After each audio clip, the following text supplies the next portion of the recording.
ロソトンシュ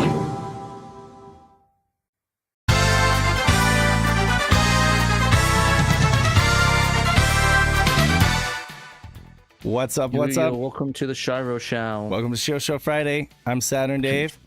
I'm Patrick, now 30% more clear and less blurry. And our visible compatriot over here in the center, that's Dan. Do we have a cardboard cutout? Chime in, Dan. I'm invisible today, but I am here.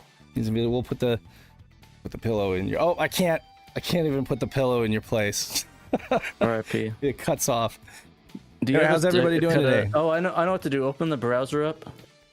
Open the browser up? Yeah, I knew this was coming. Oh, you knew this was coming? Okay, here we go. We get the web page. We go open the browser up. What? And we go to Dan's. Yeah, go to the image. latest article. The latest article. You know what to do. Or, there we go. I guess I disappeared. Oh yeah. No. Oh no. See it killed. It's like one. Dan's image doesn't not want to. He doesn't want to appear today. He doesn't want to share screen time. He's is shy what it is. today. Yeah, he doesn't want to share screen time with you, Pat. You've been thwarted. Wow. I see how it is. Yeah. I see how it is. There it is. Oh, well, I deserve it because I was trying to sing was it Something About Us by Daft Punk, but I couldn't find a way to rap some. I couldn't like fit somebody's name inside to use Dan. There we go. So I was like, I hate Dan more than anything in my life, There and we I feel go. bad. That's what you wanted, right? I love Dan more than anything in my life. I love Dan, worship him and his face. Hey now. Just be careful, okay? Hey now, Oh, Sega Dan Saturn, star. everybody. Sega Saturn, yay! Hey now, Dan's an all-star. We are a Sega Saturn show. Dave's an all-star. You wouldn't know it. Dan's an all-star. Love him. All that glitters is gold. Dan is awesome, and I love him. Thanks, Pat. Love you too. Thanks, bro. Oh, See, man. I can sing nice things about Dan instead of hateful things. Who we got in chat? We got 16 people watching, probably one less than we had. Let's see, we got Paul, of course. Paul had to be here because we're talking Dungeon Master Nexus today. Dragons of Saturn, of course. Scotty Mo, Knight of Dragon, hey. Michael. We're sliding your DM today. Michael Frisch. I don't know if I'm saying that right. Neil Henderson. Scott. B. Husker. We got Eric. And Pudgy, of course. Nathan Pudgy. Anderson, Mr. Omar Fernandez. Anderson. Mr. Welcome Anderson. back.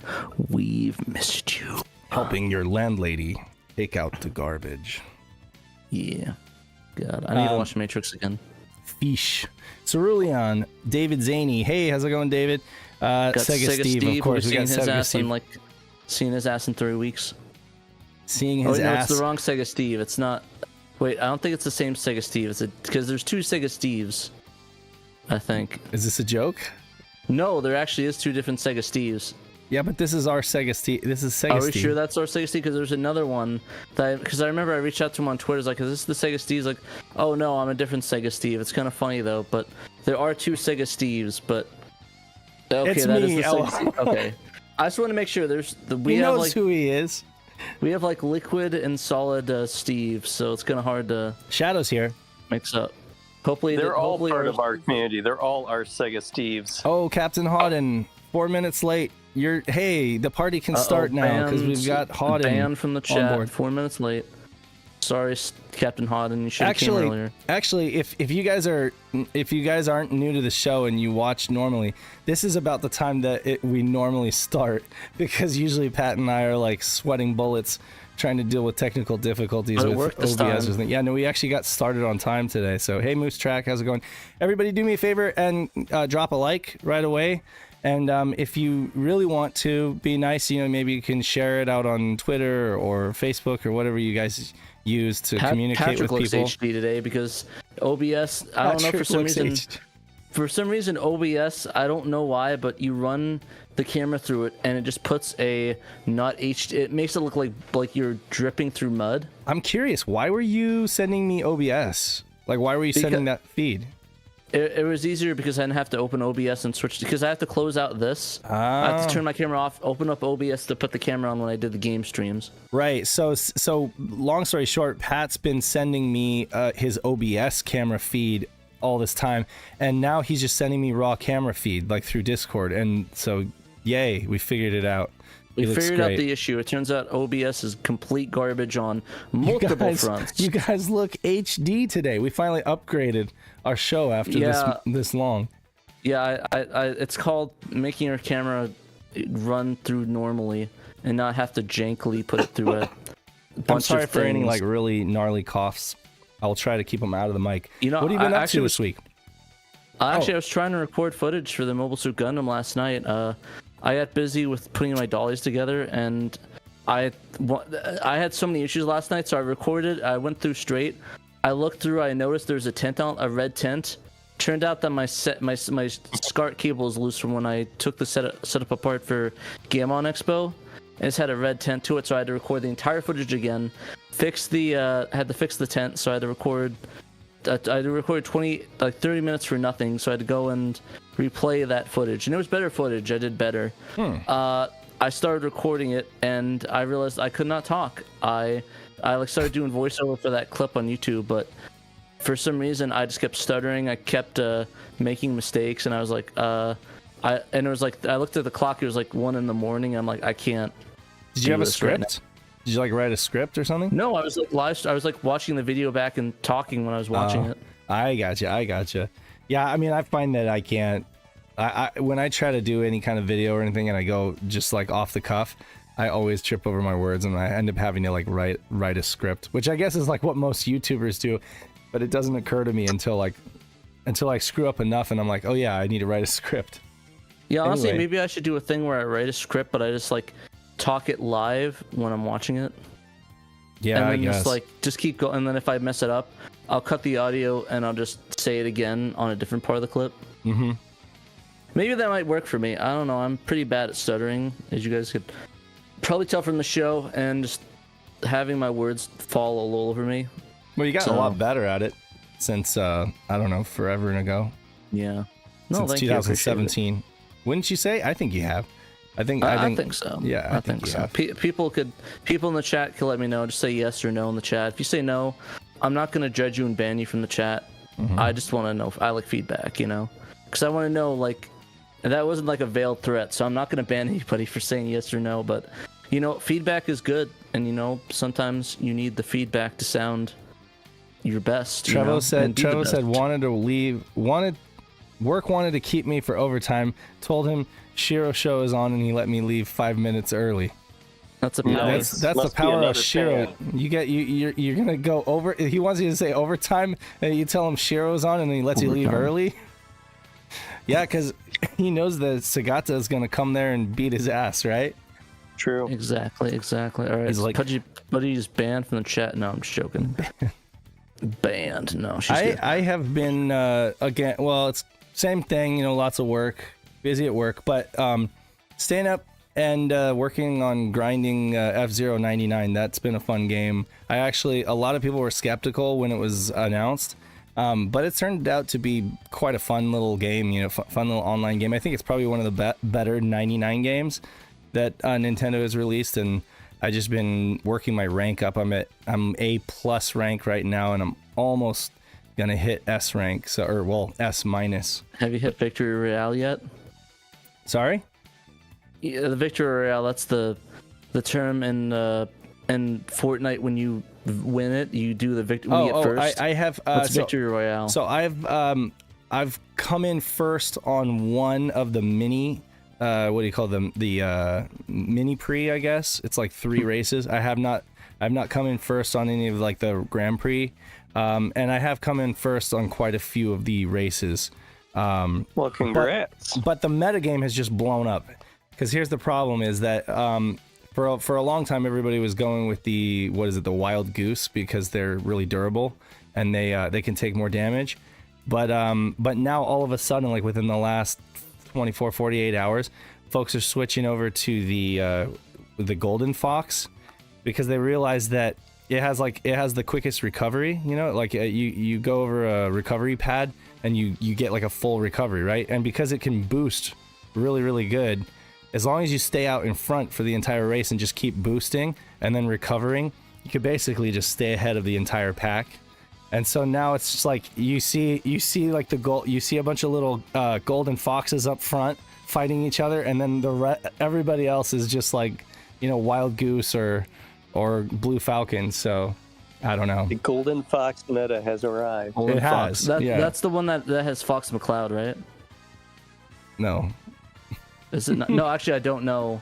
I haven't played it in a while. I forgot which character Golden I don't Fox remember the name of the character. I could have sworn Golden Fox wasn't that Fox McCloud? No, because Fox McCloud. Fox Wait. McCloud is Star Fox. Different game. Gold. I could have sworn Golden Fox is piloted by Fox McCloud. Or who pilots Like that it was one? a reference or something Oh. to Star Fox. It is. I swear to Fox God, is- it is. Is Oh it no, really? it's Dr. Stewart that does it. Dr. Stewart, sorry. Okay. James I- McCloud, yeah, sorry. I wasn't James sure. McCloud- I would. Yeah. Yeah. I really hope that this is, but okay, so like some people were negative about the game, but most people online have been really positive. And now all of a sudden we're starting, it's like a week, or it's been 1 or 2 weeks that it's been out. We're starting to see a bunch of YouTube videos go up.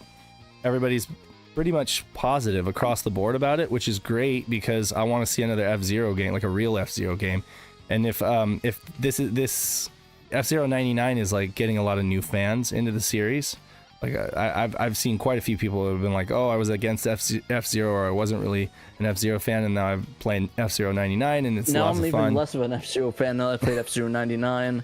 Shame they didn't cancel it earlier.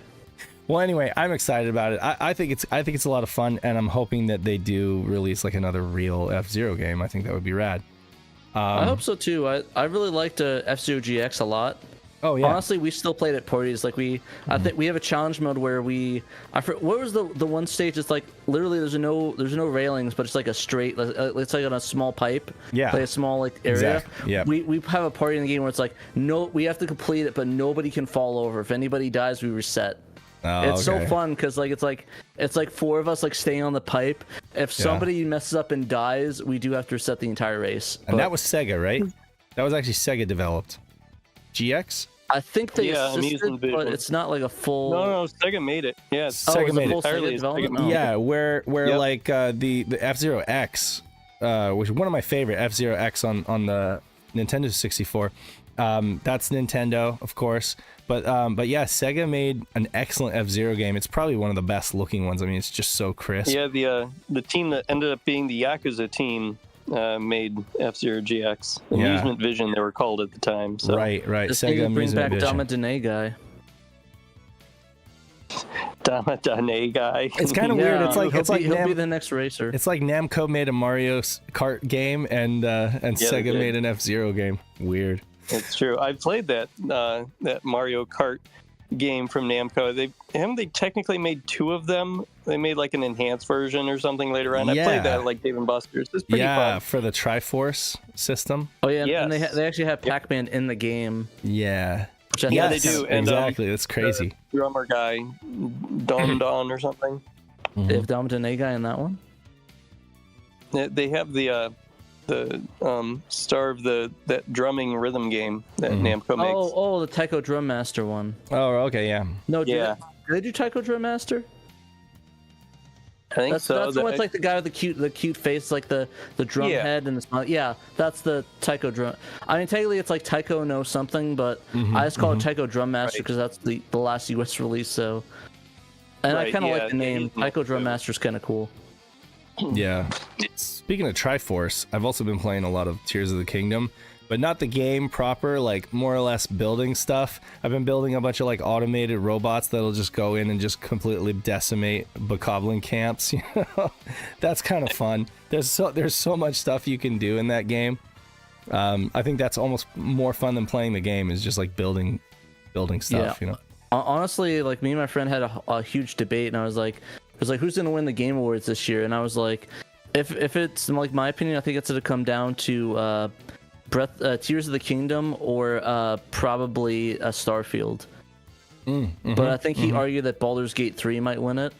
Like, I definitely want to see what chat thinks about the. I mean, it doesn't mean anything really, but I don't know. It's funny. I have no like skin in the game. I will not be affected whatsoever by it. But Right. it's fun to debate those things. But like, if I had to take a guess, I mean, they're all guessing- great games. Which one? I guess you would have to ask which one's the most original. You know, a lot of people Yeah. joke. A lot of people call Tears of the Kingdom Breath of the Wild, DLC. Of course, I don't think that that's true at all. It adds so much. It's really more like the real vision of what Breath of the Wild should have or could have been. But yeah, no, I don't know. It's great. It'll be interesting to see, what gets Game of the Year. But yeah, I'm excited. Honestly, my bet's probably on something dumb like Tears of the Kingdom or Starfield. mm-hmm. But you never know. Sometimes they do wild cards. But I think Baldur's Gate 3 would be fun because I think it's a really fun game. But like, I don't know. Like, it's a hard call. I feel like Baldur's Gate 3 has a good chance of being called Game of the Year by different outlets. Mm-hmm, mm-hmm. I think it has a better chance than Starfield with most places, because Starfield's been a little derisive with some people.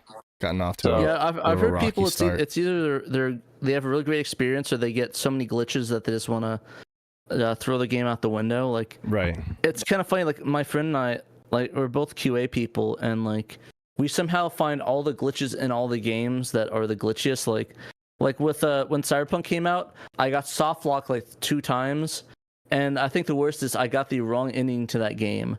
Like, you're supposed to get like a specific, like, I'm not saying like, oh, I got the wrong ending because I played it wrong, but if you do the nomad thing, you're supposed to be like, oh, you go off and be a nomad, and then when you go off at the end with spoilers Panam and stuff like that. Mm-hmm. But at the ending, you were saying I went to space, so that was kind of weird.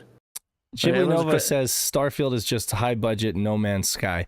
I was going to ask you, do you guys feel like that's pretty accurate? Like, does Starfield have a bunch of procedurally generated stuff, or is it not really? Like, I think they technically use procedural generation to create the terrain on a lot of the planets outside of like the bespoke, areas that they put together for like cities or whatever. But it's not procedurally generated like No Man's Sky is. Like, isn't No Man's Sky a new experience every time you start it up? Like every new save file or whatever? Depending who you ask, it could be a new experience whether you get all the glitches in the world or no game. So I mean, that's a whole new debate. But yeah, I think that I think for the most part it's a bit different, because I think the biggest issue is that I think people compare it to it, but like it sounds like they say it begrudgingly, like it's like, oh, it's like glitchy like that game was. But like, I remember when Starfield dropped, it's nowhere near. When No Man's Sky dropped, I don't think it was anywhere near bad than as bad as No Man's Sky was, at least the reception. But the thing is that it's not that I'm hearing bad things about it. I'm not hearing a lot from people from Starfield. It seems like it's like, oh, it's a lot of fun. It's like Fallout, and that's like it. It's like that's it. Like, that's all I'm hearing from it. Well, Breath of the Wild, there's all these memes and stuff. It's like Starfield's like, okay, it's Fallout. I would like them to make a brand new HD version of Star Control 2. I think that would be amazing, because Star Control 2 was a great game on the 3DO. One of the 3DO's best games, and it wasn't necessarily a looker. It was more or less like it had it in the story and the gameplay, and I think that would make an amazing like remake, like full blown remake. And they could take a lot of license with it now that graphics have changed so much. But I think that would be amazing. They could make actually a good game. Like, if they did a good job, it would be an amazing game, because the original was already great as it is. Dang, I'm actually kind of surprised. Why do you say that? 3DO. I'm just joking. I'm messing with you. I have never touched it or played it. Okay. You know me. I just like being You're that just dude, burning everything to the ground. Yeah, literally. I just like get my lighters and just like, baby, burn. Yeah, like I just roast it. So before they call me Roastmeister, they call me Burn. I'm Mr. Bad Opinions. I'm Mr. Shitpost. The Roastmeister. Okay, so we're gonna ask Dan real quick what he's been up to before we get into the news. What's up, Dan? I think we should skip that because he's not here. Because he's not here. Yeah. No, what's up, Dan? We just skip it just because it'd be funny. It'd be funny. It continues to bust my balls. I haven't been up to anything interesting. We ate some Indian cuisine a couple of times this week. It's actually been quite Indian cuisine-ish in this house. What you have? I want to know. So we don't really have too many Indian restaurants around here. So this has been like grocery store food. But like, so we found these frozen things called non-witches. Mm-hmm. And now naan Okay. is like, Non-witch. it's I sort of love like it. pita bread, Sure. but it's, you know, like Indian bread. You know And how so much yeah, naan they bread made I've like had in my life? these sandwiches made Naan? out of Yeah, naan. naan. They're sort of a kind of circular shaped, and inside it was a chicken tiki masala, Ooh. Right. which was kind of little curryish flavored. It was really good. They're like frozen, so you microwave them. But yeah, those are really tasty. And then we got some just like fresh naan bread, to which I like putting tuna fish in those, like having basically a tuna fish sandwich, but in naan bread, like garlic flavored naan bread. God, it's so good. Honestly, And we I hate tuna fish, but I kind of think that sounds actually kind of fire. Yeah. it I'm was, hungry enough right that's now what I had that for lunch anything today, and it sounds was fire. good. Yeah. Honestly, And then we also got tuna's been rolling up to me. some frozen curry. It was just like Indian style frozen dinner curry. I forget what brand it was, but it was chicken in there, and that was good too. So yeah, Man, we just lost 3 I guess we've viewers. just been There's on a kick. people here do not like Indian food. Wow. Sorry, I'll stop talking about food. All I've wanna been talk doing about it. video game wise, if anyone cares, is just playing PSO2. I haven't really had a chance Yeah. to play other games. Oh no, I just haven't been in a big video game mood this week. I guess the week kind of flew by. Yeah, Honestly. it did. If it makes you feel any better, I played the first video game in like a couple weeks. Oh yeah, what was that? Mobile Suit Gundam. Oh, okay, right. Nice. Well, hey, at least that translation patch got you back to playing games, so that's good. Yeah, I just had a massive deficit. It actually is kind of sad. You actually just reminded me of something. So I actually did play What it. did I remind you of? You sir? reminded me of patches, and I did play a game. I played Rjack's JB Herald. Oh, good. And actually, I figured out, this is going to sound crazy. Last week I was having SD card problems where I literally would pop in the SD card and I couldn't like delete an old game. I was trying to delete the old copy of JB Herald that I had on there. Couldn't do that. It said that the card was like read only. Like all I had to do to fix it was to just copy something off of the SD card onto my desktop, and then that like magically fixed the card. All of a sudden everything worked fine, and I was able to put the game magic, on there. Yeah, that's kind of weird, but anyway, I did get it on there, and I was able to play some JB Herald. I did notice what he was talking about with like a lot of the cutscenes just being kind of still frame in order for them to be able to cram it onto 2 discs. So yeah, whereas the PC version was 4 discs, and so that makes sense. They had like all of the video there. 5 discs, I think, wasn't it? Oh, was it 5? Okay. I think 5 on well, PC. Yeah, it was like, so yeah, they had to make stuff just audio only on the Saturn. Yeah, with the PC, you'd need one of those. Got to get one of those multiple CD-ROM drives, where it can just like jockey out each. I think LGR did that. They did, yeah, or no, maybe it was Cathode Ray Doob that did a video recently on that, where he got one of those and he was playing Riven, and he just had like each disc inserted into like a different slot, and then it was able to just like hot swap between them. That would be like that's pretty cool. That would be the OP way to play those old games, yeah. Otherwise, you're just like... I just had to switch the disc as I was making my way through Wing Commander 4, like all 6 discs of that game. Oh my god! But like with something like Riven, it was so aggravating because a couple switches is not a big deal, but when you're having to constantly swap discs when you want to like traverse the island, it's just so ridiculous. It gets to the point where you do one thing, then you go back, and now you have to swap discs again, And the same thing happened with what was it, Sacred Pools. Sacred Pools. I was playing through that. It was like, swap to disc 3. Okay, now go back to disc 2. Of course, on an ODE, it's not that big of a deal, but I can imagine it would have been so. I would have just rage quitted if I was actually using real discs. I could have been, forget this, But yeah, so we're back to 31. Those people just went to the bathroom. Nice. Anyway, so let's get into the news. Dan wrote some articles. Pat wrote some articles. Everyone wrote some just articles a few. this week. Yeah, Peter's got one. But Dave. Everyone but me. No, I'm just too busy anymore. I'm about to give up. No, I will. I'll get there. Keep up the ghost with just a little more points than that. So yeah, we had last week's Shiro show, and then we have the best of Saturn post from Peter Gunbird, also known as like Mobile Light Force, right? It's like, what was it? Yeah, wasn't this game real? It's Mobile Light Force. There it is, Mobile Light Force. Interesting name. So basically, it's kind of weird, like, because this is sorry. That's kind of weird because like originally it was switched to Japan, right, as Mobile Light Force or Hyper Light Force or something Light Force. So it originally, that's what it got ported to. But in Japan, it's like Gunbird.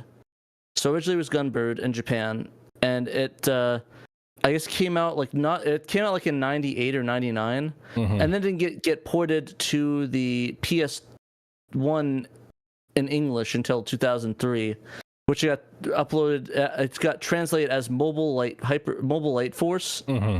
With like these Charlie's Angels girls on here, and it's like you play it and you're playing a witch on a broom, and it's like they couldn't like just do like a Kiki's delivery service thing. Like it's like you would never know from this cover that it was a shooter. You know, you wouldn't know. It wouldn't even know it was Gunbird. This looks like Charlie's Angels. Like this is like a cover to Charlie's. Yeah, it's so crazy. Yeah, it's kind of insane. But I love Psycho shooters. They definitely have like a specific flavor to them, and like all the power ups are always the same. Are either of you fans of Psycho shooters? I like Psycho shooters. They have quite a lot of them. Mostly, I'm just a Gunbird fan. I'm a Gunbird. I'm a Gunbirdie. Charlie's Gunbirds.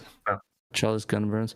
But yeah, I'm more of a fan of the Gunbird series from Psycho. Right. But I love like the Kiki ups and like the 2D cute 'em up games. I don't even think this is a cute 'em up game technically. Right. It's just like a regular shoot 'em up because the only crude thing that has the girl in the broom.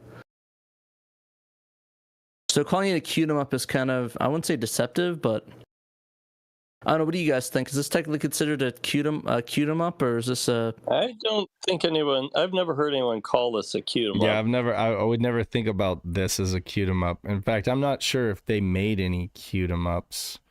I know that this was Pilot Kids might have been. This was their third game, I think. Yeah, so Sengoku Ace was their first game in '93. Battle K Road, and then Gunbird in '94. And they did Strikers 1945. Sengoku Blade, that's one of my favorite ones. Soul Divide was all right. Did they do Soul Feast, or is that somebody else? Did they do Soul Feast? That was somebody else. Pretty sure. Yeah, sure. I think I just wanted it. They did, let's see, Zero Gunner, Gunbird 2, of course. Oh, Zero Gunner's fun. That one's a fun one on the Dreamcast. I almost Cannon forgot. Spike. They did Cannon Spike. They did Cannon Spike too? Yeah. Dragon Blaze is like my favorite shooter from Psycho, and that's on the PS2. It's a great game, and it looks amazing in Tate 240p. The Tate, the sideways, the taint mode, or the sideways TV mode, sideways TV mode. That's what I saw somebody call it. Give me that taint mode. Give me the Andrew Tate mode.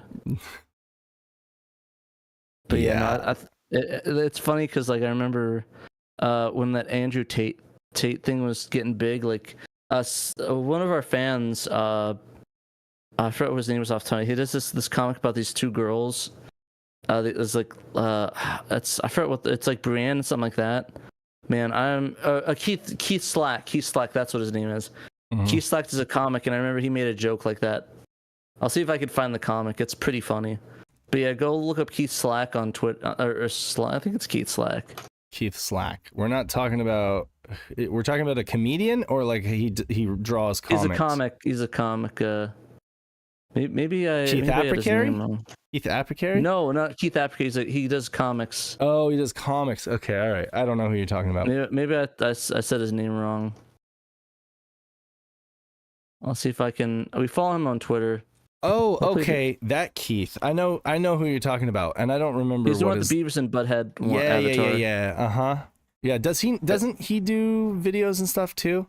Doesn't, or am I confusing him with someone else? I thought he did like Sega CD videos and stuff like that. Keith Stack. Keith Stack, yeah. That's what we're talking about, yeah. Keith Stack. Oh, that's why I can't find him. It's Steve. He changed his name on Twitter to KeithStack.com. Yeah, I'll send a link. But he did a comic on that.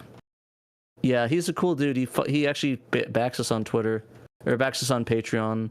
At least last time I checked. He's probably not anymore. That we completely forgot his name. Yeah, so. he's like, screw you guys. Sorry about that, buddy. Don't hate us. I'm sorry. I love your stuff. Blue Moon is like, well, I'm banned probably. Oh man, I don't think Blue Moon can be banned. Well, I don't know. Depends. I think he's kind of grandfathered. I laugh at like notifications. It's like pledge removed. It's like, oh well. That what sucks. hasn't he done a comic on? Nice. He's actually really funny. Hey, comic artist. So Gunbird, yeah. Or they are. Recommend. You got? Is this one that folks should definitely check out? Oh yeah, definitely. Yeah. Definitely. Wait, who's that? Oh, that's Mitch. Yeah. Oh, that's Mitch. Yeah, how's it going? Yeah. I'm doing great, y'all. Thanks for backing us on thank Patreon you. And boosting the server. And buying a magazine. Yeah, he went full out. Yeah, he went full out. Yeah. Happy to support the community. But yeah, Gunbird, along with the rest of the studio's output, I think has been very solid in terms of shoot 'em ups. I think it's what helped the Saturn make the go-to console for the genre. Mm-hmm. And I also like it because many of their titles, like Gunbird and Sengoku Blade, I believe. Yep. I think they have, you know, the fact that they have like character and characters plural, I think gives them, you know, a bit more personality than your standard shoot 'em up. Not that other shoot 'em ups are bad; they're really good. It's just that when you add characters, it makes them stand out and it makes the experience more memorable. So even if the storytelling isn't exactly sophisticated, the fact that you have those personalities really makes the experience more indelible in people's minds. Not to mention really good artwork. Like whether it's a vertical or horizontal, they do them both, you know. But yeah, so I mean, they don't get the same kind of praise, I feel, as like Cave or I don't know, Technosoft. Like I feel like Psycho are a little bit more kind of under the radar. I don't know. They're what would you say? Would you agree with that, or do you think they're really prominent? I think it's true, perhaps, compared to the other developers. But I do think that, you know, it's a little bit like the Saturn itself. Like, sure, it's not something that people would readily think of when they think of fifth generation titles, but if they actually take the time to dig and actually give it a shot, they'll realize, where the hell was I when this thing came out? Exactly. You know, and I think that's what makes the Saturn so, you know, so unique and so appealing. The fact that, you know, oh, you hear about the Saturn, moderate expectations. Oh, I'll give it a shot. And then you play it, and my goodness, the gap is huge in a good way. It blows your expectations, and suddenly you realize you really stumbled upon a treasure trove of hidden gems, especially if you have something like an ODE, which means you get access, you get access, like immediate access to all of the Saturn's library, potentially. And yeah, you're basically set for, well, not for life, maybe for life, but yeah, definitely. It really begs exploration. Granted, there is the language barrier, but I feel like a lot of games, you know, can still be accessible because they are gameplay focused. But for things like RPGs, logically, that's going to be a much bigger factor to consider. But for people who are a bit hesitant to try out such titles because, oh, I don't think I'll understand it, they'll be surprised that there are a lot of games, like some of them have, you know, a lot of them have English menus, and most of them, you know, don't have a whole lot of text. It's all about the gameplay that can be readily understood. And so, yeah, they'll be in for a surprisingly pleasant time. Yeah, plus, one of the great things about Gunbird specifically is that it can still be had for less than $50. Like here's a listing, 43.66. That's free shipping, 43.66 from Japan. So I mean, it's like one of those 2D shooters that's actually really good on the Saturn that you can actually still have. You can actually still acquire it. You can own it. So I mean, it's like if you're listening to this right now and you want to go buy like a good Saturn 2D shmup for like $40, well, $45. There you go. The shipping probably. No, that's with shipping. So here's a listing right here. 43.66 free shipping. There's another one that's 36.67 with $7 shipping. I don't know why the weird price is, but 33.68 with $11 shipping. So we're talking $45. And I think that in 2017 or whatever, when we did like a early days like Saturn shooter episode, we talked about this game, and even then it was like $35, maybe $40 shipped. Honestly, it's not. I wouldn't say it's really a rare game though. It's like kind of. No, it's not rare. It's not really demanding, and it's not really like rare in terms of like you got to own it. But it's like. But rare. The word rare is thrown around all the time. Like a lot of games are not necessarily rare, but they still command like really high prices. Like Radiant Silvergun is not incredibly rare. It's just it just commands really high prices from resellers. I wonder why Gunbird, maybe it's just not that popular of a game compared to like the other. I think that's what it is. Yeah. Because I mean, Gunbird I really like a lot, but I don't think it's esteemed as much as, the Radiant Silverguns or Cottons or even Game Paradise, which is kind of weird though. Like Game Paradise is up there. I think it's like let me see, Game Tengoku. Well, let me look up. I'm getting porn games now. Even that's dropped down to like $60, so it's not even that. Oh, is that right? $40. Here, I'll do this. I'm gonna look for another site. You can get. Oh, I might hit this up. The full collector's edition with the VHS and stuff for $53. I told you about that before, and you said that you weren't interested.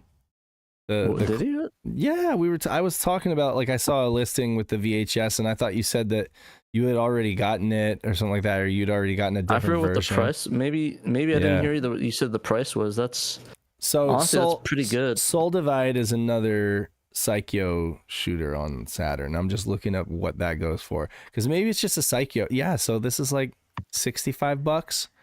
So maybe there's just a prejudice against Psycho games or something like that. Like I admit that Psycho shooters are a flavor.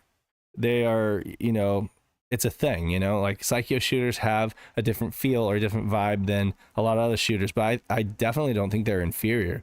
I think I like them, so, but then again, I'm not a huge shmup fan. Like I'm not one of those huge diehard shmup fans. So maybe there's something shmup fans know that I don't know.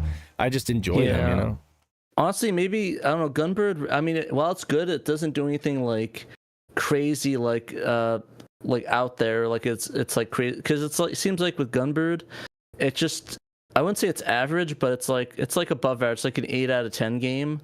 There isn't really a lot of weird, it's just like a good shoot 'em up you pick up with some cool little features. It's nothing that you want to like go out and go buy immediately. Okay, if that makes sense. So now I'm reading the chat, and Khan is just like, Dave, like I'm trying to tell you, it's the scoring mechanics. So I guess, okay, I'll read what he wrote. Scoring mechanic. Gunbird and early Strikers games don't have a compelling scoring system to keep hardcore fans coming back for more. Second loop on the Psycho games have crazy bullet patterns on second loops, though. Let's see. Scoring mechanics prevent people from coming back. Completely. Dave, it's scoring mechanics. I'll be honest. So I'll disclose something. I'm actually trying to bounce between something at work right now and this. So yeah, I missed the chat a little bit. Like it's. Yeah, me too. I was just deep in the conversation with you, but I'm glad that folks are chiming in. I mean, apparently, I'm sorry, dude. So it's between scoring mechanics. Also, the fact that, like I say, Psycho games tend to be a little bit lesser known, or they fly a little lower under the radar than some of those other really like prominent games, like Donpachi or whatever. But yeah, I agree with what Mitch said. What they do definitely have going for them is like a lot of the great artwork, charm with the characters and stuff like that. So that's some of the good stuff that I really like about them. There's another game that somebody mentioned in our Discord chat that I did a stream of a long time ago, and that was the the one that was like Band Presto. I think it was based on the cartoon with the it's Ippo, the villains. Ippo 2, whatever it is, right? Time Bokan, that's it.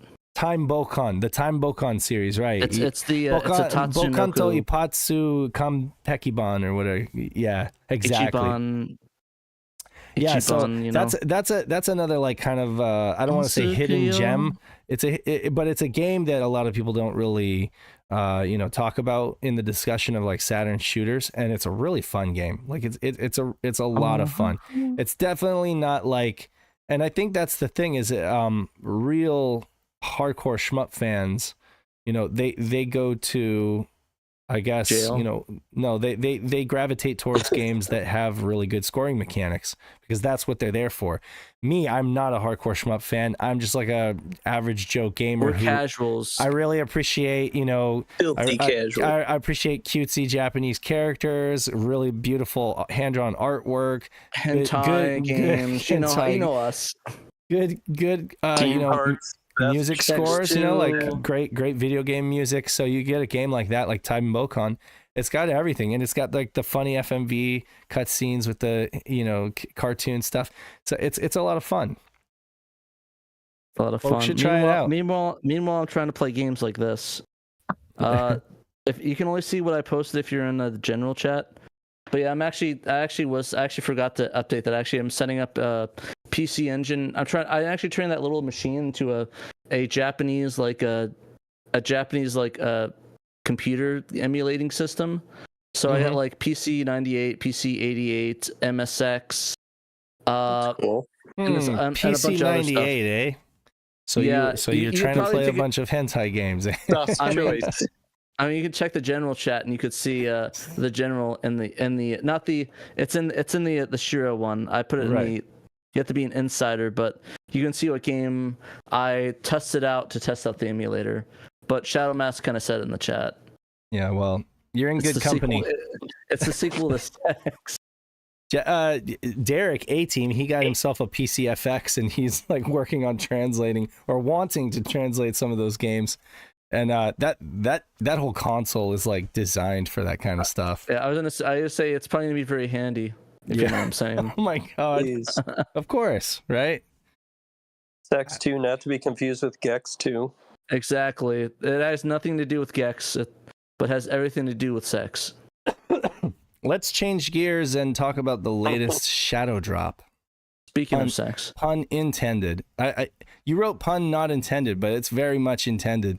Shadow Mask dropped a game, and he did it quietly, so it is an official Shadow Drop. Exactly. I think that's going to be the title. That's going to be the segment. It's called Shadow Drop when Shadow Mask releases a cool build. So talk about it. No. No, basically, this was actually a really cool one. So basically, this was probably one of the lesser known Mobile Suit Gundam games, because when you talk about Mobile Suit Gundam, you think Mobile Suit Gundam Side Story, or is it the Mobile Suit Gundam or Z Gundam, whatever it is? I think that's what it's called. Mm-hmm. Z Gundam. I forget what it was, but essentially, this is pretty much a 2D retelling of the Mobile Suit Gundam, the original. Does the original series have like a thing? Is it just called 0079? Is that what the original Gundam series is called, or is it just called Mobile Suit Gundam? Like, all you Gundam heads in the chat, let me know. It's not. Is it? No, it's not Zeta. Zeta's another one. But yeah, it basically it just retells the original Gundam series, very abridged and very heavily abridged. So like it jumps from like Amuro like getting his Gundam to them fighting Char on Earth with what's his name? I forgot the other dude that died in that ship. I forgot what his name was. But yeah, essentially this is a cool project Shadow Mask took up. Essentially what he wants to do is do a full translation, but right now this is a beta translation, and so far what they've added is FMV cutscenes that are translated that's in the game with the full dialogue. Mm-hmm. And he's starting work underway for the in-game subtitles. the cool thing about this is that he actually went far and above and beyond and actually used the 480p video sources from the FMVs using the PS2 release of Kido Sensei Senshi Gundam. Now, are those the same? Are those essentially the same scenes, or are those different scenes? Similar but different. I think it's the same scenes. The thing is that what I don't know, that maybe you could clarify in the chat if those scenes are actually from the movie itself, or they're scenes that were made specifically for the game. Right. I could be wrong. Like, are these just higher resolution versions of what was already seen in the original Saturn version? Or, and this is coming from somebody who doesn't know. Like, I actually haven't played either the Saturn or the PS2 version. I'm just wondering, did the PS2 version have, I heard that it had the same story, basically. It tells the same story, but is it like completely different a lot of them scenes? are just clips from the anime. Oh, okay. Yeah, it's taken. It's got a bunch of shots from like Gundam OVAs. Okay. I believe. Okay, is it OVAs? It looks like this is. It looks like it's basically the original series where Frau Bo, like her family just gets fucking toast. Oh, sorry. Yeah, I think it. I think some of it is from the original anime and some of it's from some OVAs. Chatamas Can I get a says, thumbs up in the chat for Frau Bo's family getting toasted in like as the far first as I 5 know, minutes of the there anime? were new animations commissioned for the games. They're similar to the movie storyboards. Oh, it's all original anime. The animation is new. All original animes. Okay, all original animation. pretty much shot for shot. Okay. Yeah, because it looks so close to the original anime, so that's why I'm confused. Yeah. Because it looks like I wouldn't say bad. It looks like almost the 70s, but maybe it looks like it's a redoing of it, like they're same style and everything. So yeah, I like I said, I'm not a Gundam fan. I don't know what I'm not a new type. Mm-hmm. I think that's what it's called. The anime was updated in the game, David Zaney said, to look like 0083. I gotcha. So there's quite is that a what few. the original series is called? No, Sorry, 0083. I don't know. I'm not. The only Gundam I've ever watched was the newest one, which from Mercury.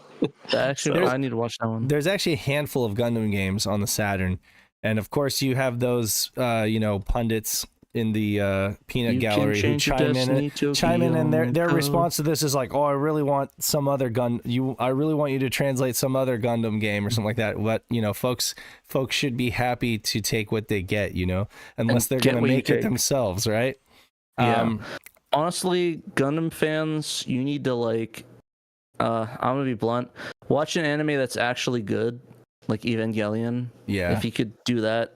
I would like to know if Shadow's willing to say in the comments what inspired specifically this game specifically. Like, was it just the ease of working on it? Was it specifically this game you really wanted to work on? We don't have him in the chat, or we don't have him in the voice chat. He's in the chat. Oh, he's in the voice chat. In the YouTube chat. I would just like to know like what specifically inspired him to start work on this one. Evangelion's awful. Okay, I'm gonna. Now Blue Moon is gonna be I'm gonna. banned. Yeah, sorry. Somebody like admins just banned Blue Moon from the chat. That is a hot take. Wow. I think that is a hot take. Like the respect level has gone from there to like it's below the earth. Like you have to dig like 30 feet to get that respect meter. Is he in Mr. Bones territory now? This is getting to some Civil War stuff. It's just like the disrespect is just like I just can't. Knight agrees with him. They both hate Evangelion. He and Gundam is bad. Eva is worse. Yeah, I'll take it. No, I wouldn't say it's worse. I wouldn't say it's Shadow worse. says it was really the video challenge. I saw an opportunity to create sub-Cinepack clips that are as good or better than the originals after finding the PS2 source could be used. Okay, awesome. Cool. That's really cool. Well, that's great. Honestly, I'll say hot take. I actually like this game better than the Gundam side stories. I'm just sort of a fan of casual like Gundam fan. Oh, sorry.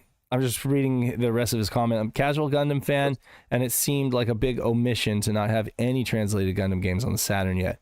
And I agree there. Yeah, I mean, like with so many Gundam games on the Saturn, it seemed like sooner or later somebody was going to do one of them, and that's not a bad. There are different reasons for folks gravitating towards one game or another. Usually, when it comes to doing all the hard work, it's gonna probably come down to like, is there an English translation that already exists? With the JB Harold game, there's English audio from another game that can be ripped out, and now that here there's high quality. I am kind of here's just a hypothetical question to Shadow though. With Trekkie's Muxer program, is it not possible to? He needed to put. Okay, the Muxer is great because it allows you to take English audio and swap it in without affecting the video quality, but he needed to add subtitles, which would mean adding the subtitles and then recompressing the video, and that would just destroy that original 320 by whatever source material. So that's why he needed to take the higher resolution video from the PS2 version, add subtitles, and then compress it down to Saturn resolution. That makes sense. And there's a plane flying over. And you're a robot. Robot Dave. Okay. While Dave's fixing, I need to call out somebody. Geely Nova said, "I agree. Evangelion is pretty stupid." That's Rich coming from somebody who the studio named after made Tales of Earthsea, which was horrible. Horrid. So Shamas said, right, so using the 480p source, Am I I a was robot? able to avoid double encoding. You've got it. Obviously, Trekkie's work was a big influence. Sorry, go ahead, Dave. Oh, I just want to know if I was a robot. No, you sound good. Okay. But my mic is doing some weird clicking thing. All right, well, anyway. Yeah, you're good now. You're not a robot, Dave. Oh, Monster High Ghibli? Is that really... Is that a joke? Wow, that actually is the Maserati Ghibli. Oh wow, Cold, that actually is just a car. Cold bastard. No, that it is. Oh my god, I did not know that was the name of it. Maserati Ghibli. That's actually kind of funny. Today you learned. Yeah, he took me to school. Okay, you win Ghibli Nova. I'll give you the W. It looks like he still needs to do these dialogue strips, the little. Yeah. They still need to work on. He's working on them. Replacing graphics. They've just done video so far, I think. I'm just highlighting it for the purpose of talking about it here. So that's what they need to still work on. But looks good. But yeah, no, it's pretty. Like I said, he's looking for people to help him work on some of the. I think he said looking for people for assembly experience and translating Japanese. So if you guys can do any of those, go help him out. He's in the chat though. He could probably ask you exactly what he's looking for. So DM him here on Discord. Slip into my DMs and I'll slip into his DMs. We'll just slip into each other's DMs back and forth. It's gonna be a good time. Speaking of Shadow, he's doing a VHS stream tonight. Back to the Future, I think. So check that out. GTTS. I'm sure he'll drop a link at the end of this stream for folks to hop on to that this evening. So if you want to go watch a great movie on VHS, he's got it on his Twitch. We've confirmed that we can do the in-game dialogue, and it seems doable with a little help. Didn't see anything that seemed like it would get in the way. Can you zoom into my face, Dave? Just so Dave can... You can zoom into my face, that way Dan can get some retribution. So Dan can get some retribution? Just like zoom in on my face. Not until you put like a cone over your head. I could do that. So how do I even do that with these controls? Here you go. I don't know. Alt F4. You just made me break it. You just made me break. I just launched up into space. Bye. I'm gonna make Pat dance. Fine. I'm gonna make Pat dance. Dancing on the spot. All right, you had your fun. Now, I meant zoom into my little avatar thing, but zoom into your avatar. I had no idea what you were talking about. I was like, what? There you go. There you go. You can zoom in Boom. on the eyes if you want. There you go. See? I look like a really fucked up Tony Soprano. You look like you're gonna Die. like you're the Yeah, one that's no. gonna break somebody's kneecaps. Look like you're winking. Yeah, it's because my eyes are fucked up. So Man. shouts to Shadow All right, for so that. RIP for our things. I like curse, like I dropped the F-bomb 3 times on the show, so Sorry. RIP to any money we get from that. So sorry, chat. What I'd really like is if somebody could. It's hiding behind the heart. What does he say? Somebody could beat the game because I'm bad at it and I haven't been able to test all the FMVs. There you go. Is anybody really good at this game? Mobile Suit Gundam could help beat it. No. Yeah.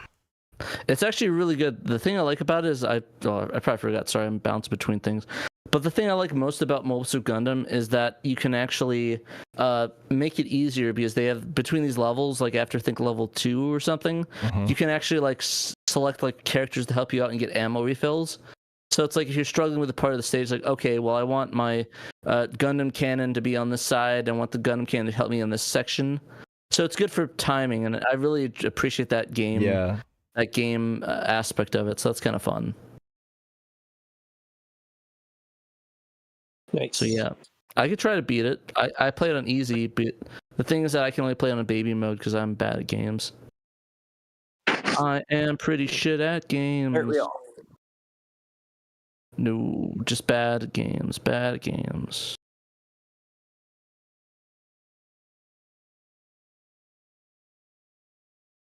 It's called I'm Afraid to Die or whatever. Or no, I'm not. Yeah, I forgot. But yeah, Hurt Me Plenty is fun.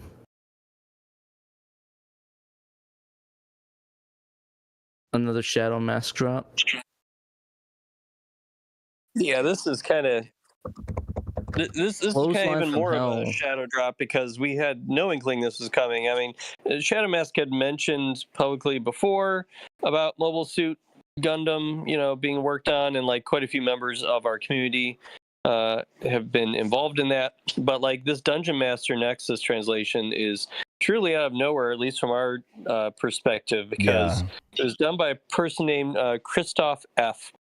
And they only have 3 posts on Sega Extreme, and they're all about Dungeon Master Nexus. And I think they were all made in the last couple days. So they really like Dungeon Master Nexus. What can I say? Yeah, I like Dungeon Master Nexus. They do seem to be a big Dungeon Master series fan because they have a very informative, extensive fan website about all of the Dungeon Master games. And that is where this patch was released on Wednesday. You can, now, we really shouldn't call it a patch, which I get into at the end of the story.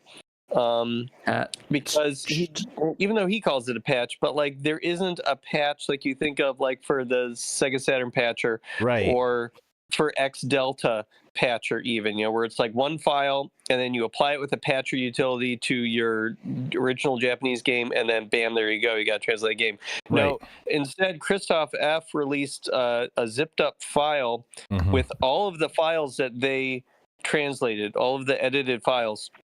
Except for the FMVs, because they said that those files would be too large. So to get those, he also I guess you could maybe assume it's he, I don't know, but Christoph also released like a pre-patched... I just say they, just in case. Okay. Right, yeah. So they released like a pre-patched copy of the game, which, you know, we generally frown on in our community, but you can download it from like a OneDrive account that they link to, and that has all of the translated cutscenes. They put subtitles onto the True Motion videos that are in this game, which the subtitles look nice from what I saw. I have a few screenshots there that I took of the beginning intro of the game. But yeah, so if you want to patch it yourself, though, you're not going to get those scenes, and you're going to have to like follow a kind of convoluted series of instructions in the README file that comes with this download, telling you how to like load it up in Daemon, the original Japanese game in Daemon Tools, and copy all of the individual files out of it, and then like swap them with the translated ones, and then re-burn it. And it's like, you know, we're used to a little more of a streamlined experience using like Sega Saturn patcher. At that point, you know, usually we don't really like condone downloading stuff like that, but I mean, since it's just a pain in the butt, it sounds like maybe in this case. Couldn't these files be taken though, essentially, and turned into?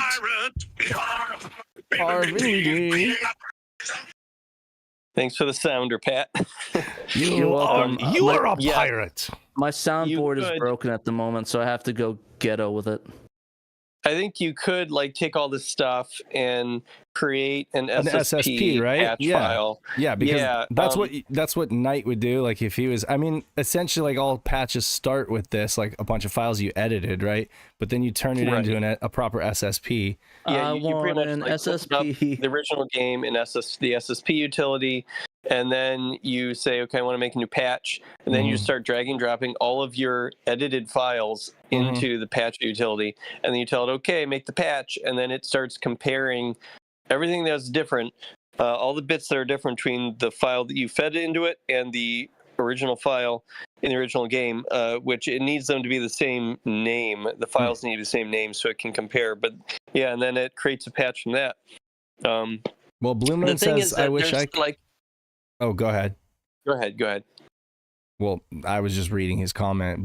Blue said he wishes he could make the SSP so that it would simplify the process. But what were you about to say? The thing is, so I was going to say that the thing is that there's kind of like a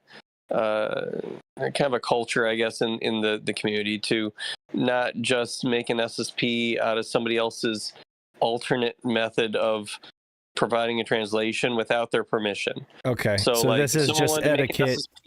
This is the etiquette. Yeah, the etiquette would be to maybe reach out to Christoph and say, hey, this is awesome, but would you be okay with us making an SSP out of this and maybe putting up as like a resource on Sega Extreme? Because they made a thread on Sega Extreme for this, but then they just said, okay, the patch is here, and they linked back to their Dungeon Master Nexus fan site. And if you want to download the full game that's been pre-patched, here's a link to that, and links to their OneDrive. So really somebody should reach out to Christoph and see if they're okay with it. And if they're not, then, you just out of respect, then, you shouldn't do it.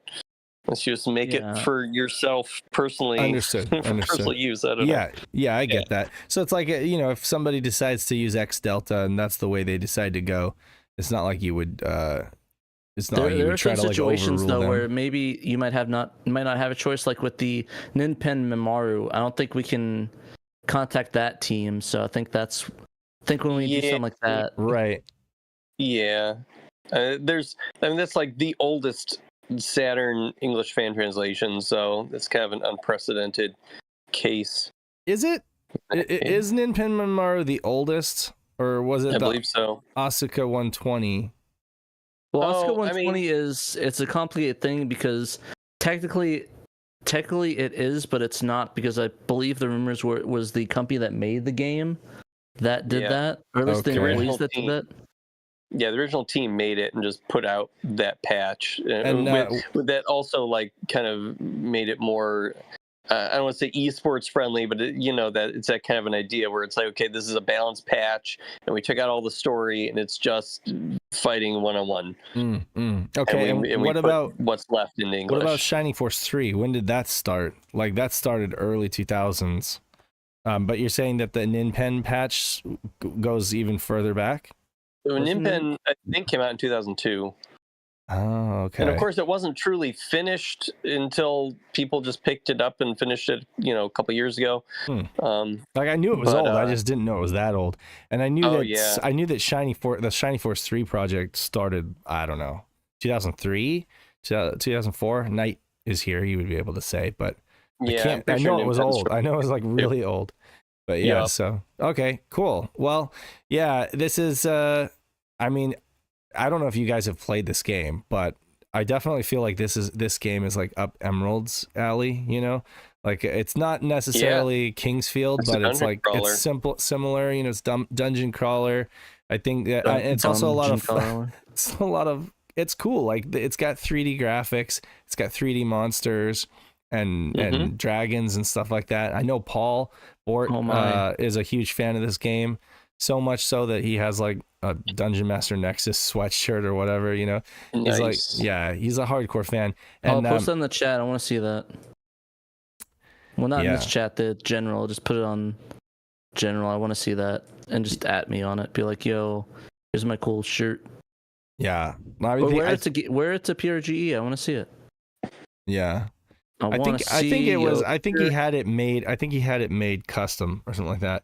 Oh, okay. So Knight announced the public. Okay, 2004. So yeah, the Ninpen one. If that was 2002, then that really is one of the oldest. One of, if not That's the crazy oldest. though. It's like basically the oldest. If we don't count Asuka, Asuka, yeah, if we don't count Asuka, then it is like the oldest fan patch.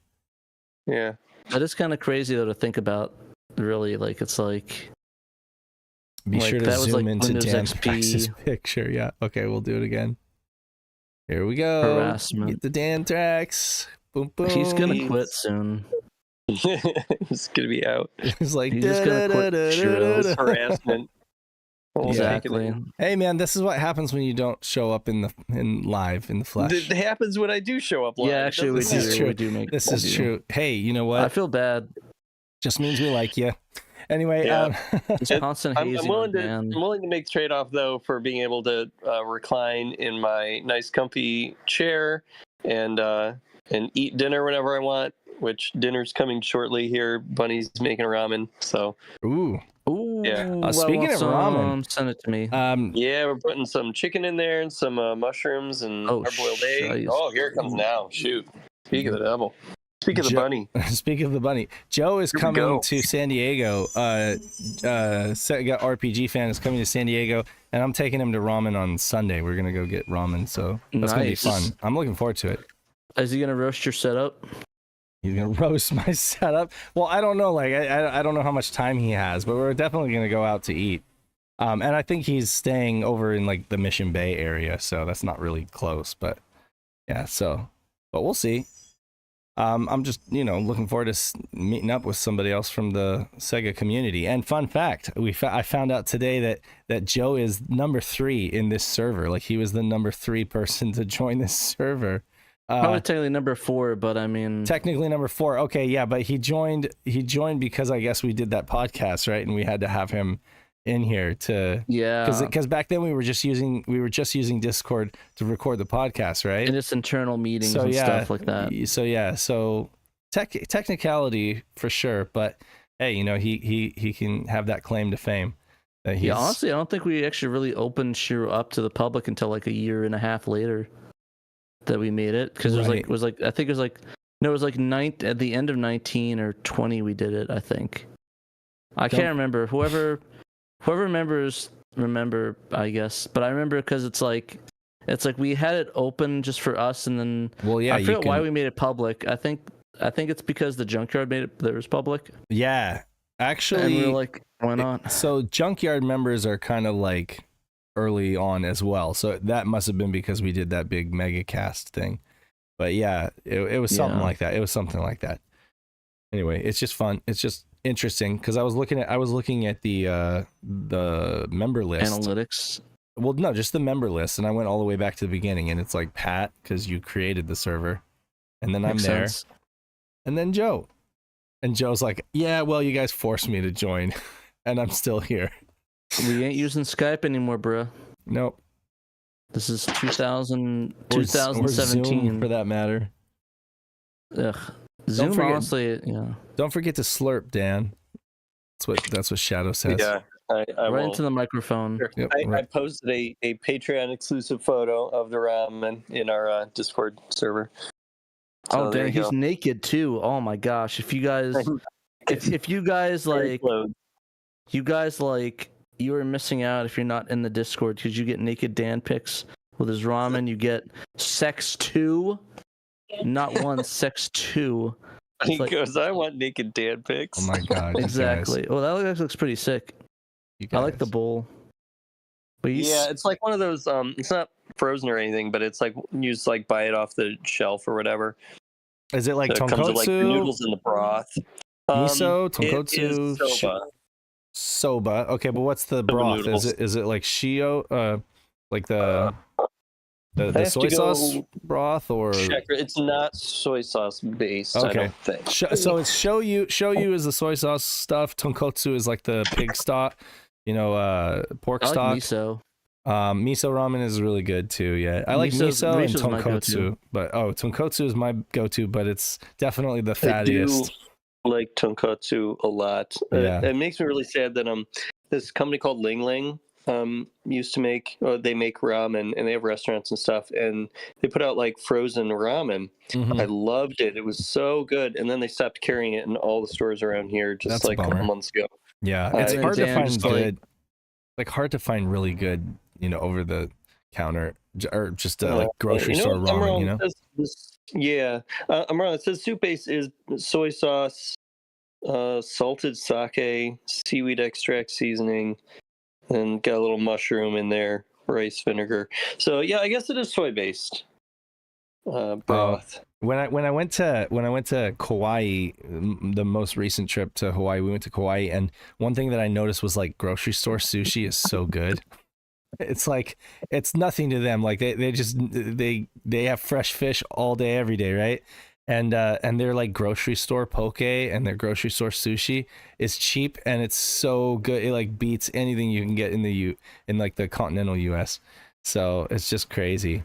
And I'm sure that it's just that way in Japan. You can go to like a Lawson or something like that and get better sushi that you can get here in San Diego. Yeah, honestly, Oh, yeah. yeah. Like, I mean, even the store bought stuff. Like, I've been having like some noodles like off the shelf, like the Japanese, like like those things. I really enjoy them. I don't know. It's probably loaded with sodium and probably bad for me, but sure, yeah. I honestly like yeah. those. I don't know. I honestly like those things. They're kind of neat, nice little snack. Yeah. And cheap too. Like I said, I'm not a big There's eater, a flirt. Any fans of this game though? Dungeon Master Nexus, represent in the chat. Besides Paul, of course, because I know Paul's here and he's a fan. But I'm just curious. I know Blue Sky likes it. Blue Sky Runner. I quoted him in the story. Oh, So okay. I was like, "So what's cool about this game?" And Blue he just Sky went Runner, off. yeah, like gave me the whole rundown in our Discord server. So I was yeah, like, "All right, I'm gonna you mentioned put that in the story." You said it was definitely one of the system's hidden gems. Yeah. Again, that term is thrown around quite a bit, but it is kind of a hidden gem. Like people definitely don't talk about this game. Like I don't look it up on YouTube. You're not going to find any of the regular YouTubers who, are monetized and making a bunch of money off retro video game stuff. Even if they're talking Sega Saturn, they're not talking about this game. Lady Decade's not talking about this game, They're not gonna be like hold on, it's like to the game, like holding up, God, I hate anybody that does that. And like, there's videos I do not watch because people do that face in videos. The soy Wojak. Knight says that's just for the OnlyFans. Shiro only. Nice. But yeah, who would have thought that the last game in the Dungeon Master series would be on the Sega Saturn and only on the Saturn and only in Japan? Right. It started out on the Atari ST in 1987, and this game came out early 1998. And while we're at it, I want to look this up. Victor Interactive, because I know that they did Center Ring Boxing and they did several other games on the Saturn, but I'm trying to. I want to see what they are because having a bit of. Yeah, Neil, I think that's referred to as the soy Wojak. I could be wrong though. I mean, I think. Didn't Victor Interactive also do? They did, of course, the KO game, right? KO Flying Squadron. Yep. Yeah. So. Oh dang! They did KO Flying Squadron. Yeah. Well, that's a big downgrade. KO Flying Squadron to Centering Boxing. Well, so they did Sea Bass Fishing 2 on the Saturn. Nice. They did. I'm skipping all the PlayStation games here because we don't know what that is. What's a PlayStation? Marika Shinjitsu no Sekai. Totally. Moon Cradle. I've seen that. I haven't played it. Moon Cradle. Let's see here. Steep Slope Sliders. They published. Cave, of course, developed. That's a good one. But they published Only it. Dan's. Great one, Neil Henderson. Yeah. I see only Pats in the chat. 9 Lives. Ochige Designer Tsukute Palm. I don't know what that is, but it's a designer game or whatever. Only Dave's. Only Dave's. I'm waiting for the Only Bones in the chat. Dungeon Master Nexus, of course. Wangan Trial Love. Wangan Trial Love? What? Midnight Trial Love? Wang Trial Love, my favorite game. Wait, Wangan is what? There we go. Highway? Wangan, yeah. Wangan, so Highway Trial Love. I don't know that game, but it's Sega Saturn. I don't know. I'm all for something that's called Wang Love. So. Okay. There's a couple others here. Interesting. I'm just going through the wiki. Falcom Classics 2. They that's a good one. Falcom Classics 2 for Saturn. They even had a translation of that one. The Ys 1. Oh, they did release. The Falcom Classics collection as well. Ooh, 1999. Nice. These would be late 99 Saturn releases. That's like right when the Dreamcast was in there. Was already out. Yeah. Well, Dreamcast was 98, right, in Japan. Yeah. So competing. Yeah, that is crazy. There was that time in Japan where both the Saturn and Dreamcast were, concurrent. And I think there was actually some Saturn games that were released after the Dreamcast died too. Yes. I could be wrong though. Wasn't it? I could have sworn there were some 2001 releases. Well, when was that terrible fighting game that was a Final Fight on the Saturn? What was it? Final Fight Final Revenge? Fight game on the Saturn? It was like a fighting game, right? I don't think it was a Final Fight game though, right? I think it was Final Fight Revenge, one of the very last titles. Yeah, Final Japan. Fight Revenge. Final Fight Revenge came out what year? 2000. March 2000. Okay, so that's not, the Dreamcast was still relevant. Yeah, so was that the last game that was released on the Saturn? Basically, it was the last original game to be released on the Saturn. Because there were a couple compilations that came out later that year of games that had already been released individually. Yeah, and it was basically an STV port. I don't know if you consider that a port, but basically, yeah, it was an STV game. And it was terrible. Well, I mean, it kind of looks cool, but it was terrible. and then, so the Dreamcast lasted a little bit longer than that. But that's interesting, though, that there was this. We don't know this at all, of course, in the West. It was just, like a huge dry spell between, not having any kind of Sega console. But we didn't even know there was games. I guess some nerds did, but like the vast public majority didn't know. Oh, there's games we get in Japan. I didn't know that. I know, right? Did either of you? Did I? Let's see. Dan, you came to Saturn recently, right? Within the last decade or so? Yeah, in 2018 is when. But 2018 is when I got Saturn. You were a Dreamcast fan, though, right? Like back in the day. No, I didn't get a Dreamcast when it came out either. Okay. I'm confusing you with somebody else then. I did get a Dreamcast before. I bought a Dreamcast in 2005 or 2006. It was dead, and I was able to buy one used for it on $20. clearance. Okay, got it. Yeah. Yeah, no, that's still I don't want to say that counts, but yeah, it does, because I mean that's still during the 6th console generation, right? Yeah. So I was 99, baby. Yeah. I got super into Soul Calibur. So I played Soul Calibur 2 was the first one. I played it in an arcade right before it came out on the consoles. So I had to get it on my game. Did you import any games? What, for the Dreamcast? Yeah, for the Dreamcast. No, I've never imported games for it. Oh, okay. Pat, you did, right, Pat? The only import game I had was I think 2004 or 5. I got to Marvel vs. Capcom. Marvel vs. SNK 2. Oh, okay. I got, and that was my big thing I had for a while. Yeah. True. So with the Saturn, even as a diehard Saturn fan, back in the day, I didn't import any games for it.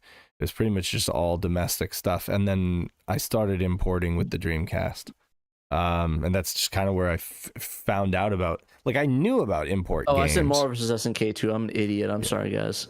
I meant Capcom vs. SNK 2. Capcom versus SNK 2. Okay. I am a bit of a dumb. I am the big dumb today. Okay. I think that has link cable support for the Neo Geo Pocket Color, right? It does actually, yeah. Yeah, which is really cool. And I'm an idiot for selling mine.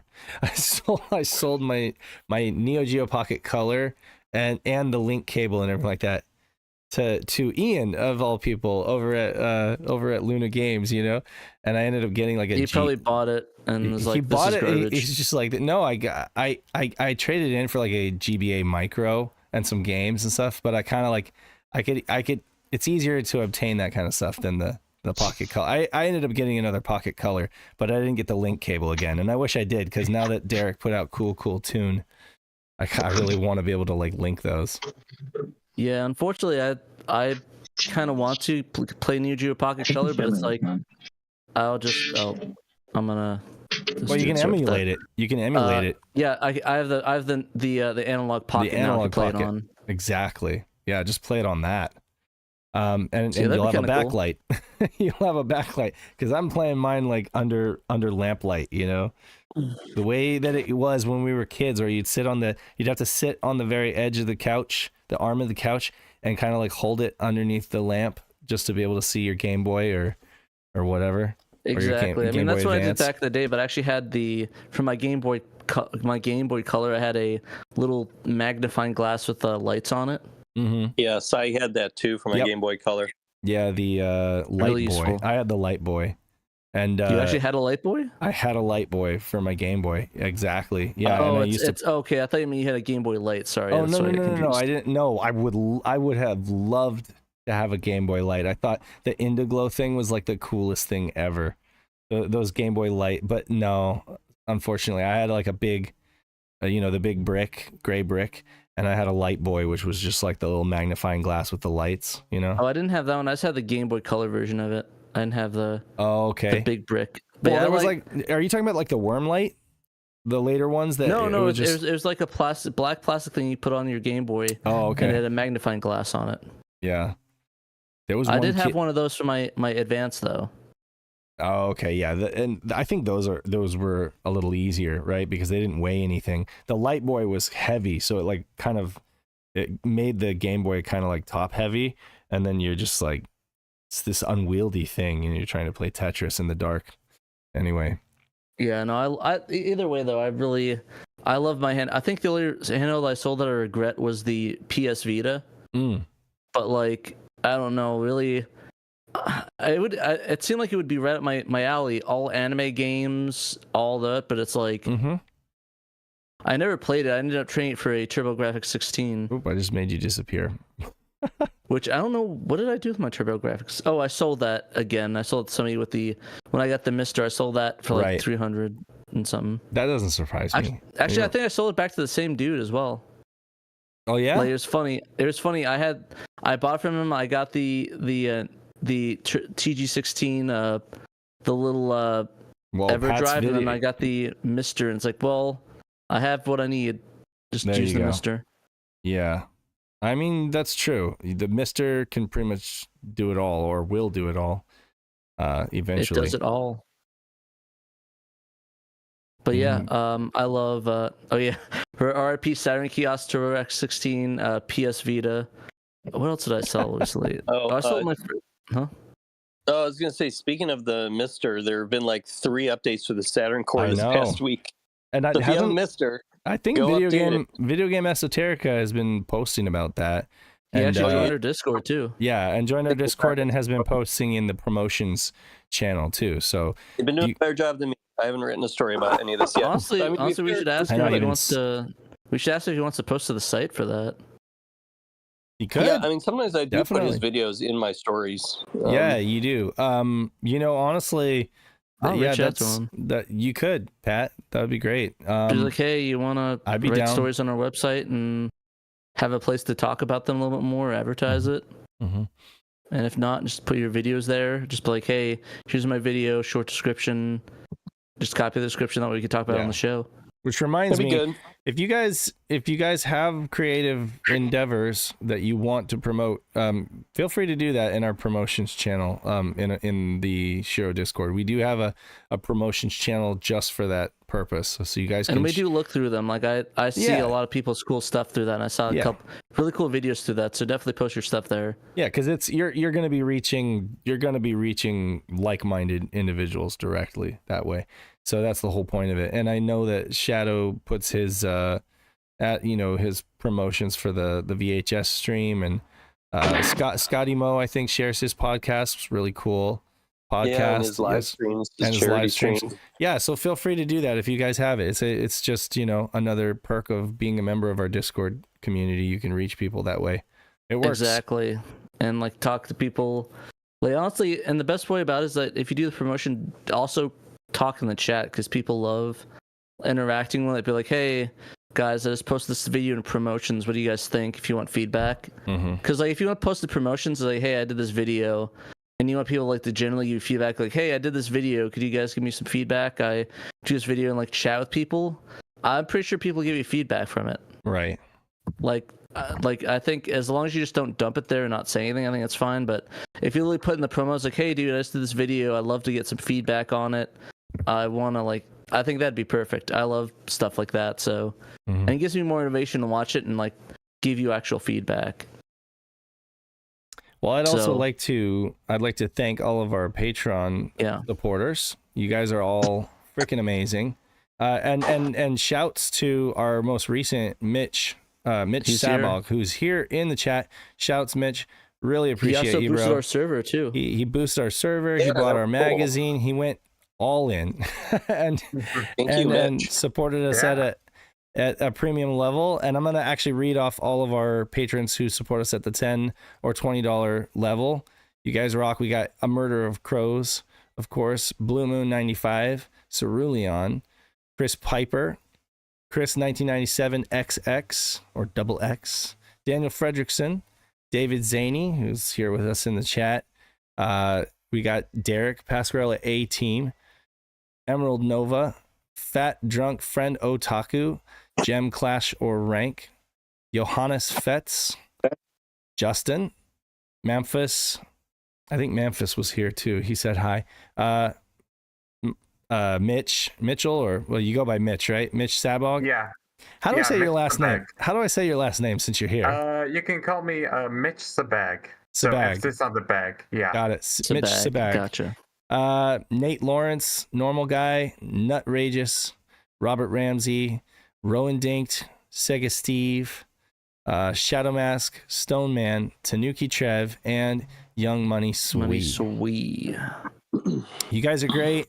Thanks so much for your support. If you back us at the lower levels, you guys get your names in the credits on the show. What else do they get, Pat? They get some cool perks, like they get some cool stuff. They get their name in the magazine. I almost forgot about that. They get their name. Yeah, they get their name in the magazine. $1 level, you help us out a lot with the stuff. And $3 and up, you get a bunch of early bonus content. You get the insider chats. So yeah, like I said, even though it doesn't seem like there's a lot for $1, but if you back even at $1, we try to give you something cool, like at least your name in the magazine or on the credits. So we try our best to give what we can with that and try to make it worth it, because I think I kind of like making it worth like even the $1 level of it. So even if you just only can do $1. Yeah, if you can't support us financially, don't worry about it. We didn't always have a Patreon to begin with. We're really all about the community, and what we want more than anything is for you guys to join our Discord server, be a part of it, be active. I'm not always available to answer questions. I'm not always in there able to. But the thing is, you guys pick up the slack. Like, you got Double Dime, who knows pretty much anything there is to know about all of the online games, obviously Joe, Sega RPG fan, but like Double Dime came in real heavy doing the tournaments and just being online almost all the time. Like, you can hit him up for an online match on Netlink. So it's like, if you have any questions about getting your Saturn online, there's a very knowledgeable guy who can totally help you get set up.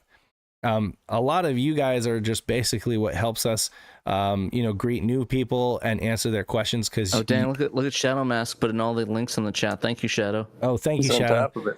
Yeah, so I mean, Dan, of course, Danthrax joined us a while back and just went to town writing articles and stuff and killed it, and has really helped alleviate that stress from, I think in just the beginning, it was just me and Pat writing articles, and I think we kind of burned ourselves out to a degree. Honestly, I think the thing I like about Dan is that he keeps me on top of things. Oh, yeah. Which I think is really important, because sometimes I'll just like forget or something, and I'll be like, hey, we need this or that, and I'm like, okay, cool, thank you. Yeah, I cracked the whip. I mean, exactly. That's what I need in my life. Yeah. I'm very laissez-faire sometimes. Unlike a YouTuber who does this for a living though, and is just able to like eat, sleep, and breathe this thing, God, I wish. We've all got lives and we've all got jobs and families and stuff. So like the only sometimes way, during the show we have jobs. Yeah, like literally the only way that this works is the fact that it's like all hands on deck and that everybody's able to help a little bit. So that's why it's such a community driven thing. SHIRO is such a community driven thing, and so we welcome with open arms. We welcome newcomers to join the Discord and newcomers, oldcomers. Find a place where you fit in, where you feel like you can contribute, whether it be working on fan patches, working on homebrew, answering questions. I thought about this. I think we kind of give up the vibe of the Howard Stern show, if you think about it. Oh yeah. Like we got you and me, and then you have all the other cool people that pop in. Like we're like I don't know. One of us is Howard, one of us is Robin. I'm not gonna like do the ego thing, but like it's like either one of us. I don't care. Yeah. But yeah, and then we have like all the regulars that pop in and help out and do their own content. It's pretty cool. Well, I was watching The Office. I've been kind of binging old Office episodes, and Michael Scott, he says, when I grow up, I want to have 100 kids so I can have 100 friends,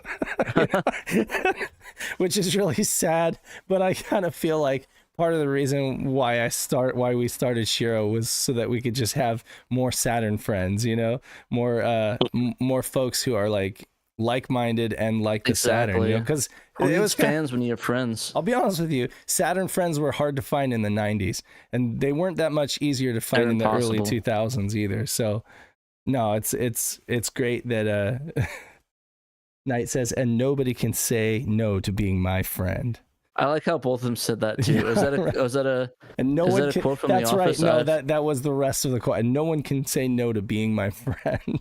Okay, yeah. I honestly I stopped watching The Office I think after season 2 or 3. Well, yeah. Once Michael leaves, it just goes downhill from there. But I was joking. Yeah, no, it's classic. Somebody actually got mad from that. What'd you say? Somebody got mad at me because I spoiled that Michael leaves the show. Oh, I'm like, I thought everybody knew that. Yeah. Oh, in the last, never know what'll be a spoiler. They jumped around so much. They jumped around with, all the different. I did like the one I liked the most. I liked when they had what's her name, Donna from Doctor Who. She was in there for a little bit. That one British lady with the red hair. So that was kind of cool. I'm a big Doctor Who fan. So. Yeah, Karen Gillan. No, not Karen Gillan. The other redhead, the one before that, the one plays Donna. Oh, I don't. Snape killing Dumbledore is still a big spoiler. Sorry, I just said that on live air. I read CJ's comment on live air, but don't worry. Nobody likes Harry Potter anyway, so. Harry Potter is canceled. Yeah, Harry Potter is canceled. Harry Potter isn't officially cringe. It has been deemed so by the online public. No, if you were like Harry Potter, I don't mind. I don't like supporting it as much. Public opinion. Yeah, no, I got you though. I'm gonna call out though because I went to the Harry Potter store when I went to New York City. So yeah. Hypocrisy. Hey, to be fair, I didn't keep any of that stuff I bought.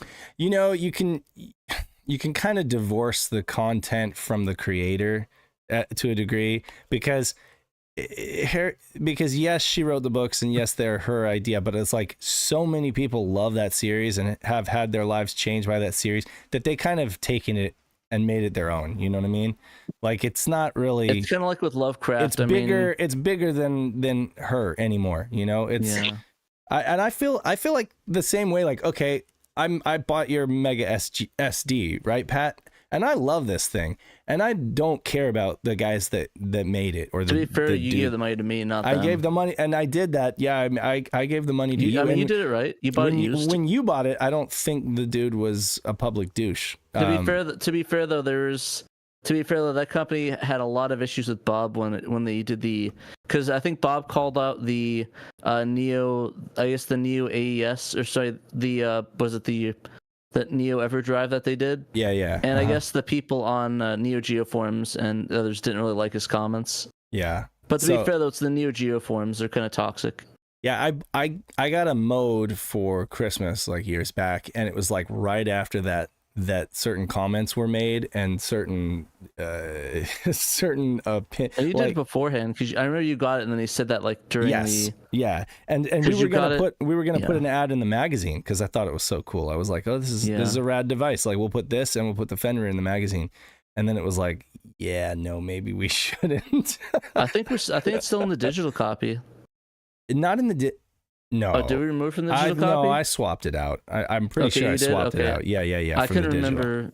Yeah, no. I couldn't remember if we released it before we swapped it out. We were going to put it, and you were like, please swap it out. And I was like, yeah, no, that's a good idea, because we don't want to just get, slayed by association, Yeah. But yeah, no, I think it's, honestly, I think there's a balancing act there, and I'm not one to judge people. I personally, like with the Harry Potter thing, I know we're getting into controversial territory, but I'm not one to judge people if they read it or not. If you guys are big into Harry Potter, that's cool. I'm not going to judge you. It's not for me. I don't want to support it, but I don't want to be that guy that's like, oh, hey, you can't watch it, or like shame you for reading or watching it. But right. But I guess it goes down to, I guess, getting back to the point is really, like, you could spend your money how you want. I guess at the end of the day, it's just, don't expect either way people not or for trying to convert them over to it. Believe it or not, though, if that makes sense. We started talking about that because somebody mentioned a spoiler for Harry Potter. So yeah, I mean, we got to get controversial sometimes. Getting into the weeds. So I think this is actually the most controversial we've gotten. I don't think we've ever gotten to controversial topics like that. SHIRO After Dark. Yeah. SHIRO After Dark. But to be fair though, it's after the Patreon show. Well, you pretty much hot topics of the day. If you want if you want to know anything about us, it's the fact that we are always inclusive and that we feel that everyone's rights matter and that love is love. And so if you agree with those things, then you already know what we think about all these topics, and you can pretty much you pretty much could put two and two together. You can put two and two together. We're always going to side with being respectful to people, and just and that means putting your money where your mouth is too. People who say hurtful things online, there's going to be repercussions. I'm already offended. Captain Han's already offended. But yeah, no. Again, please join the Discord if you're not already a member, and maybe share it out and get other people to join. Maybe you have a friend who's into video games or would like to get into Saturn. Maybe you have friends with really bad taste and they're like a N64 fan, or they're like a PlayStation fan, and you're like, hey, you know what? There's this console you missed. You're just really you're burning all the bridges today, Dave. You know what? What's funny is I have a friend in, I hate to say in real life, because all of you are my friends and exist in real life too. Right. But you know what I mean? It's a friend I've had since high school. And he has been on a retro gaming kick lately, and he plays with emulators. But he's like, if anybody has any suggestions, any recommendations. So I just kind of jokingly was like, hey, so I worked on this Sega Saturn games fan translation called Bulk. At first I was like, there's a super cool game called Bulk Slash for the Sega Saturn. And there's an English translation patch that me and some other people all worked on too. So if you can track that down, then, you'll give it a shot. And I didn't think he would, I just thought I'd kind of throw him off or whatever, No, he actually played it and then got back to me the other day and was like, hey, so I played this game and it was really cool and your translation was good and it had a really fun arcade feel and good recommendation. I'm like, wow, you actually played it. That's awesome. And then he blocked you the next day. I was yeah, but that's really cool though that I love when people do that and like give stuff a shot. But that's really cool though. I try to recommend that. I definitely recommend Bulk Slash to everybody that wants to play the Saturn. Yeah. Nice. My And I totally brother-in-law. don't tell them I'm in the game. Easy recommend. Bulk Yeah, he did say, he asked me if I had a cameo, and I'm like, I do, but you have to get this particular navigator who is on level 3 and beat the game with her and get in a high enough score to get her ending, and then I have one line. Yeah. I just send people the video of the ending to Root Your Rude, and that's usually what I do. Like, nice. Here it is in case you want to beat it. Right. Just Randomass put up all those, I think, on his YouTube. Yeah, no, it's really cool. And I just like the idea of my voice passing through a Saturn. There's just something, I don't know, there's something that feels right about it. Something I think Dave probably feels the same way. Yeah, for sure. It's an experience. Our voices for sure. have passed through a Saturn. I'll tell you, my brother-in-law was a huge PlayStation fan, right? And Final Fantasy, most of Metal Gear Solid, that kind of stuff. Oh, Gran Turismo, like huge Gran Turismo fan, and then like went on to like Xbox platforms and stuff like that. He completely missed out on the Sega Saturn, but he listened to the podcast just to kind of keep up on like what's going on with me, because he lives in Oregon, and he ended up getting a Sega Saturn, just like he's like, I listened to the podcast. It seemed like it was pretty cool. So he's like, he got a Sega Saturn despite the costs and everything like that. And then it turns out like he plays it with his daughter. He plays it with my niece, and that's like really cute. One of the things that he has. Like, I'm sure, like, for her, it's going to be a memory, like, oh, I grew up and I played this console with my dad. So it's like, for him, he's like, yeah, Sega Rally's awesome. He's having fun with, like, these different games. And she's having fun with it, like, bonding with her dad. So, yeah, that's pretty cool. That's nice. Yeah. Okay, well, we kind of need to wrap the show now, and I've already read off all the patrons. So, how do we want to wrap this, you guys? Pat, let's just say... Be excellent to one another. Yeah, be excellent to one another. And then party on, dude. Party on, dude. Buy a SHIRO t-shirt. Oh, yeah, that's right. You can do that. Look down there and be like, hey, that shirt's cool. I think I look sexy in it. There you go. I guarantee you, like PRGE next month because SHIRO's going to be there. Yep, SHIRO will be there. 3 weeks. We'll be at PRGE. We'll have a table with Sega Steve. We're going to be vibing with him. And we're going to have a panel. Yep. I'm not going to do any illicit substances this year. Yeah, or just save them for the plane. Just kidding. Oh boy. That's going to be not. Oh yeah, no, I'm definitely sure I'm not going to have emergency landing because I can't stand up straight. Right. Well, this has been SaturnDave and TraynoCo and Danthrax over here. He's hiding behind the couch. He's in a spectral form right now. Here's his hand right here.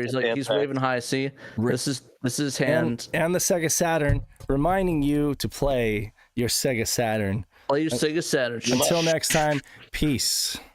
See you guys. Have a good one.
SEGA Saturn SHIRO